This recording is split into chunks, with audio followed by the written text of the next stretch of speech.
Welcome once again to the platform Nigeria. We're live at the Covenant Place, Igomu, Lagos. The platform is powered by the Covenant Christian Center. Our next speaker is His Excellency, the former governor of Anambra State, Mr. Peter Obi. Peter Gregory Obi is the recent past governor of Anambra State. He's an alumnus of Nigeria University of Nigeria Nsukka, Harvard Business School, Lagos Business School, Kellogg School of Management, London School of Economics and Political Science, Columbia, Oxford, and Cambridge universities. While in office, he served as the Chairman, Board of Securities and Exchange Commission, and as a Special Advisor to the President on Finance. He is the former Chairman of Fidelity Bank and has also held other executive positions in several blue-chip companies in Nigeria.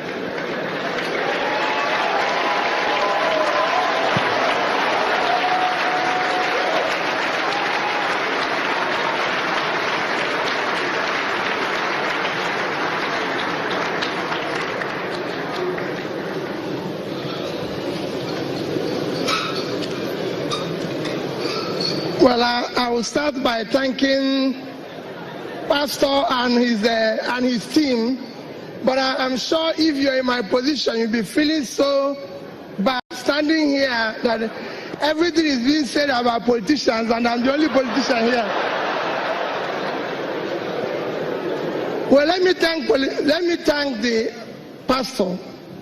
This is a wonderful, wonderful work. I came here and listened to all the speeches. The reason why I wanted to know what is all this all about. When I was invited, I've never seen this before. I've never watched it before. So when they invited me, they insist, I must. But they kept texting me, and they said, well, let me just come and see what these people are doing around this place. I didn't know it's a place where politicians run into trouble. We have a country. We have a country where I give you a few. I know they say statistics don't work, but I need to use a few statistics to tell you how good and bad things are and what you can do based on what every speaker here has said. This year, your country is expected to, our expected revenue for this year is 7.2 trillion from both the states and the federal government. The expected expenditure is 11.4 trillion. It's 11.4 trillion. That's a deficit of about 4.2 trillion. This is the type of debts that have already been incurred a year ago by the same government. They will tell you today that Nigerian debt to GDP is under 20%, is small. That's what you hear. This year, the federal government provided for debt servicing 38% of their budget, of the revenue, 38% to service the debt. Because the revenue they are getting is not enough, half of the year, they use 51% to service the debt, and they are borrowing more. You will hear words like, we are going to spend our way out of recession. I'm sure you have heard it. There's nothing wrong in borrowing. Let me say it here.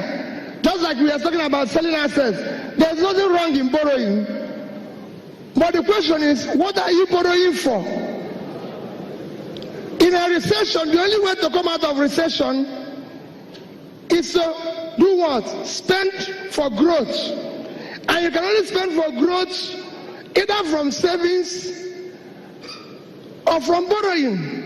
And since you don't have savings, you've heard it, how our savings were squandered, whether it's excess crude or anything, by the governors.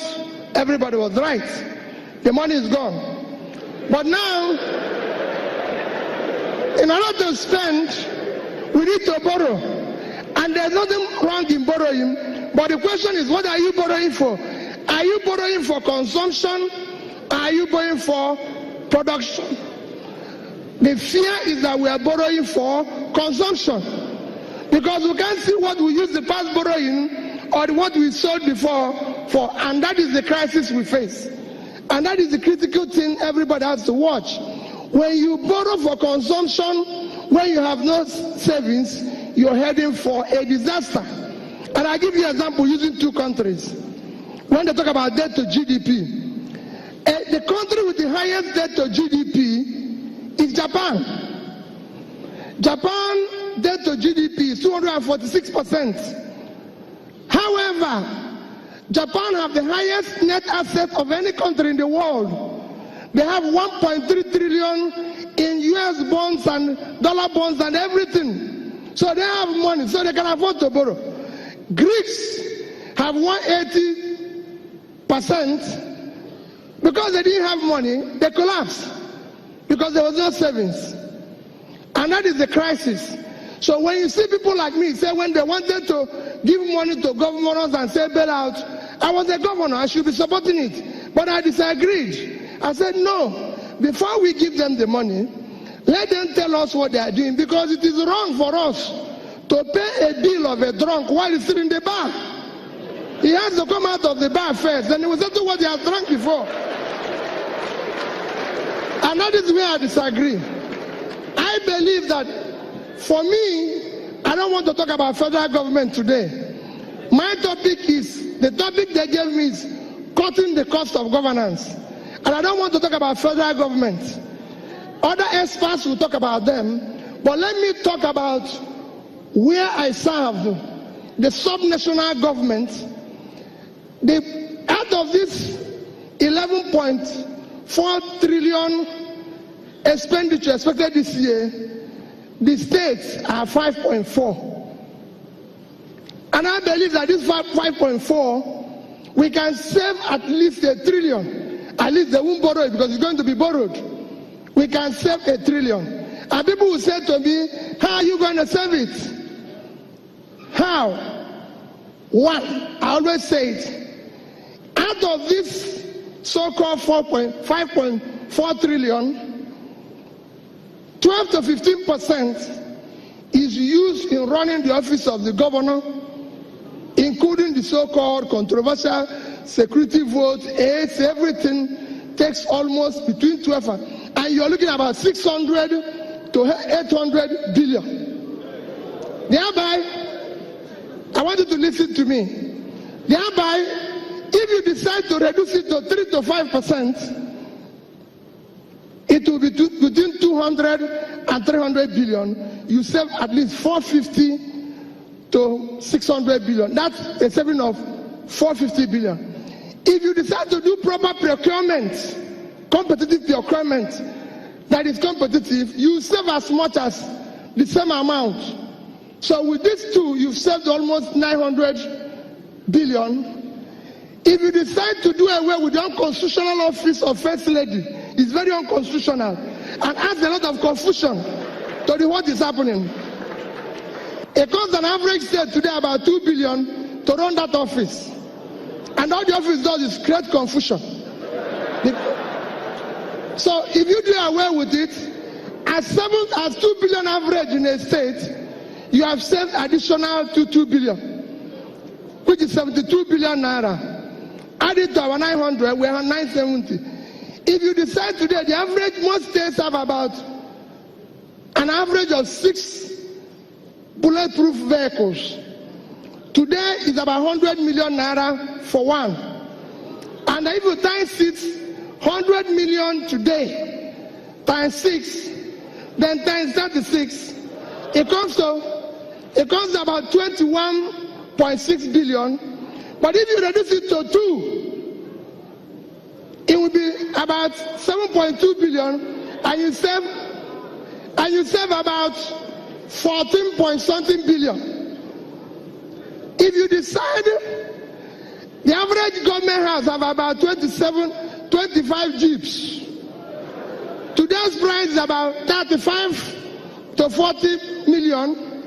So you're looking at an average of if you use 35, it's 875 million naira each, multiplied by 36.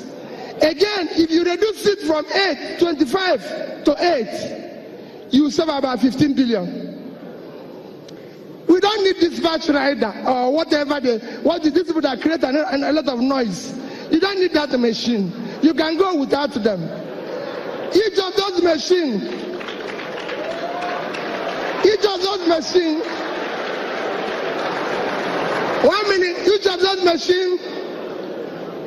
machines costs about 12 to 15 million naira. And I can tell you, most states have about 6, 7, 8 of them. If you do away with them, you will find out that it's at another savings of probably 3 billion naira. Traveling. 1 minute. Traveling. Every government house or governor can tell you the number of traveling budgets, logistics, they call it all of name, is almost 500 to 600 million.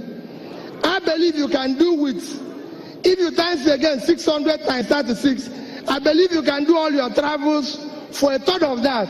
You save 115. So if you look at what I've showed you now, you're going to save over 1 trillion. And I can tell you it is practical. People who said to me, Peter, how is this possible? How is it not possible?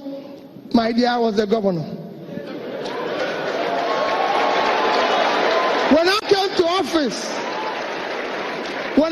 office, my first 4 trips to Abuja, I traveled with over 30 people. Over 30. Everybody have a title to be in the plane. Everybody have a title to do this. So, wait a minute. I'm the only person invited to Abuja. I pay for 30